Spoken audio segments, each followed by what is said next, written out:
La un nou curs de creație cu Buburuța Creativă. Vom face de data aceasta un joculeț. Copiilor le-a plăcut foarte tare. Este făcut dintr-un CD, după cum vedeți, și are culorile curcubeului. Cam așa arată el și o să vedeți și cum funcționează și care sunt regulile jocului. Îl învârtim pur și simplu și trebuie să nimerească într-una din aceste numere, în aceste căsuțe. Avem nevoie de un pătrat mic și unul mai mare din carton, un rotund din carton și un CD, triunghiuri colorate din carton și o bucată de furtun sau alte lucruri ce mai aveți în forma asta, lipici, foarfecă și marker, 4 paie de suc fără îndoitură. Cam atât. Bun, și o să începem acum cu CD-ul ca să se usuce mai repede. O să punem puțin lipici aici ca să putem să lipim apoi. Prima oară să punem aceste cartonașe mici colorate în forma curcubeului, în forma de cruce, o să ne ajute. Albastru față în față cu galben, roșu față în față cu verde deschis și apoi între ele verde deschis cu mov, albastru deschis și portocaliu. O să arate foarte interesant atunci când o să se învârtă, o să creeze un efect frumos de curcubeu. Bun, avem acest furtun.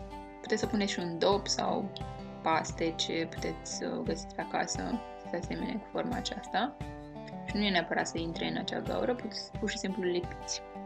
Bun, lipim această parte de jos a cartonului, care ajută titirezul să se învârte.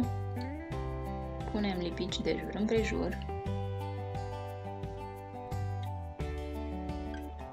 Așteptăm puțin să se usuce.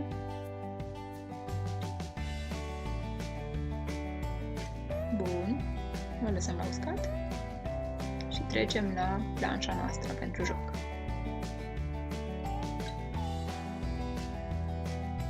O să punem de jur împrejur pe margini niște lipici pentru ca să putem lipi paiele de suc. Le măsurăm, să aibă exact dimensiunea aceasta, 21 pe 21 cm. Paiele acestea ne ajută ca să nu cadă titirezul pe margini. Mai avem un pătrat mic care ne ajută să creăm un pătrat în interiorul pătratului mare. Trasăm acum cu markerul și puteți să desenați câte numere vreți voi. Să vedem câte încap aici la mine. 10, 11, 12.